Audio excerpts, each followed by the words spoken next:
ahead here. So that was my Friday.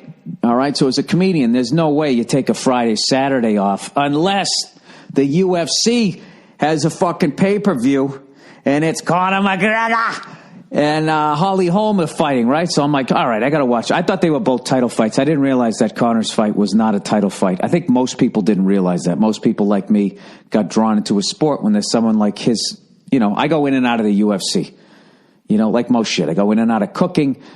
I go in and out of being a good comedian. I'm in and out, right? I'm a fucking Gemini. I'm into it. Go fuck yourself.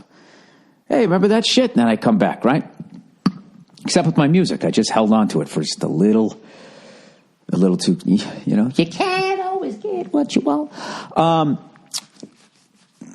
What am I talking about? Anyway, so we have a bunch of people over, right? We go out. I go to the grocery store. I get some booze. I get some gabagoo. I get some fucking ajibago. I get some fucking cheese and all of that shit. I go out and I get a bunch of ice cream sandwiches after everybody's all fucking salted up with the Doritos, and we sit down to watch the shit. And what a fucking pay-per-view, man. Spoiler alert. If you haven't heard yet, I'm going to say who won. Miesha Tate beat Holly Holm, and Nate Diaz beat Conor McGregor. It was fucking unreal. Did anybody else host a UFC fight party? How fucking satisfied did you feel? It was unreal. I had like 10 people screaming, "Oh my God," over and over again, like twice in one night, flipping the fuck out. More screaming and yelling during that pay-per-view than I've heard in any Super Bowl, Super Bowl party that I've been to in a while. It was unbelievable, but Jesus Christ. Once again, I always hate when a comedian is getting ready for a special or a late night spot and they say that they trained like a fighter. It's so disrespectful to what the men and women do who fight for a fucking living. It is the most badass. I'm trying to think of like a more badass job than that, other than, you're one of the grunts on the front line in a war.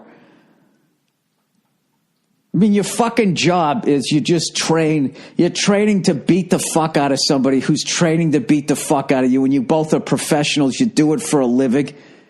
A whole crowd of people shows up. You ever have a fight after school and like 10 people showed up? It was fucking nerve-wracking. Fight. This guy's walking to a fucking arena, shirtless, just walking down there, and they got to stare down some fucking maniac. I love when they're on the ground, right? And they're just taking fucking elbows, and they have the presence of mind to look over at the clock. Like, how much more of this shit? Another minute 38 of forearms to my fucking forehead. I don't know how they take it. So, unbelievable fight. I didn't realize that Conor had gone up in 2 weight classes. Like I said, I'm a very novice fan of this stuff. But Jesus Christ. Fucking Nate Diaz sitting there. His whole face is all bloody. And he says, yeah, I got this. I've taken your worst shots. You can't knock me out. That's just scar tissue. I've bled before. I don't know. I don't know how the fuck you do that. He was bleeding so much, it looked like both of them were bleeding to death. Because once he got up against McGregor, it was all over both of them. I don't know. I really don't have anything to say other than I was blown away by both fucking fights. And, as hard as it is was to watch Conor lose, because, the guy's a fucking superstar. Talking shit and then backing it up.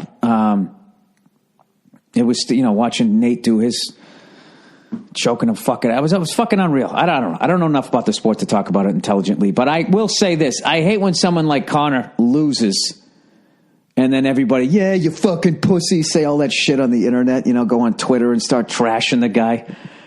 I want to talk to people right now. If you're one of those people that do it, how do you do something like that and look yourself in the mirror when you go to brush your teeth that night, knowing you haven't had a fight since the 7th grade, the fuck is wrong with you?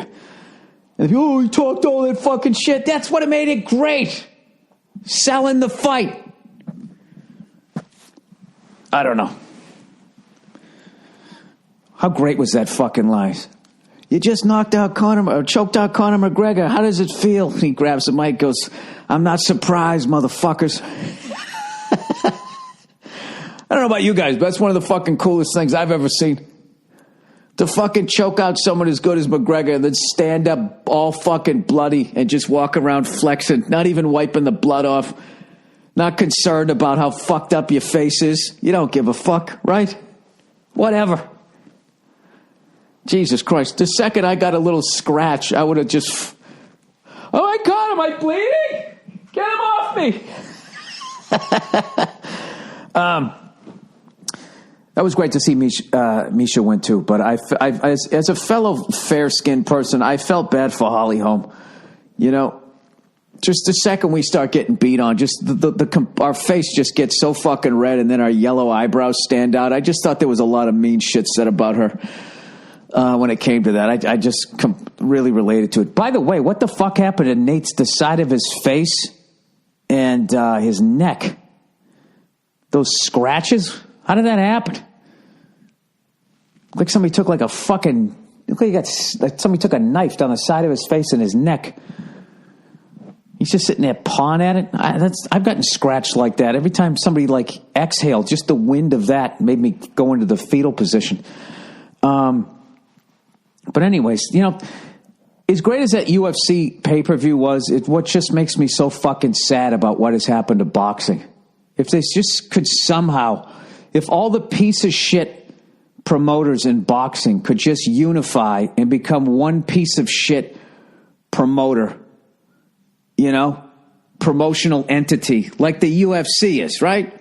Because you know the deal. I mean, if you're in any level of show business, you know the promoters are fucking over the axe. You know they are. And in UFC, it's the fighters. You know, I know in some, I don't know anything about it, but I know in some level, they are getting fucked. And because they're a complete monopoly, I'm sure they're fucking with their money. I'm sure there's a pressure to make people fight and that type of shit, which is why they try to break up monopolies. Having said that, it's fucking great for the fans. Because the fact that the fighters have no other options, it's just the best, fight the best. And like last night, like I haven't had that kind of excitement like watching like a boxing pay-per-view, like consistently, the way the UFC is consistently exciting like that since I would say the middleweight division in the early 80s when you had Roberto Duran, Tommy Hearns, marvelous Marvin Hagler, and Sugar Ray Leonard all fighting each other. They all fought each other. They fought each other numerous fucking times. It was incredible. I guess when Mike Tyson came along, but that was just more the spectacle of how quick was he going to just knock these people out. I don't know. Just seeing a pay-per-view like that and then seeing that it took fucking 10 years for the Mayweather-Pacquiao fight, and then one of them shows up and he's fucking hurt and doesn't say anything. He doesn't say anything. And you're still out $60. It's just fucking brutal. So, anyways, hats off to that fucking pay-per-view. Jesus Christ. I actually watched the McGregor fight again. Unfucking-believable. I was just looking at the blood. I'm going, he's just going to keep fucking punching him right in that eye. Just keep punching him right in that fucking eye. Like, who did that to that guy with the fucking yellow hair? Bleached hair. Was it fucking... What the fuck was his name? GSP? I can't even remember their fucking names. He just kept punching the dude in the eye over and over and over. And then it was over. So I thought that's what McGregor was going to do, is keep punching Nate in that fucking eye. I just don't know how you do it. How the fuck you sit there with... I'm done. I'm fucking done. You scratch me, I am done. Keep fighting. All right. I just keep saying the same thing over again. I was blown away by it. And respect to everybody who fought there.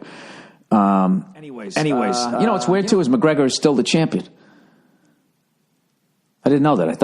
I just assumed if you lost, that's it, right? You're not a champ anymore? Well, you don't have the belt. You're always a champ, right? How do I get out of this? I don't know anything about this sport. All right, let me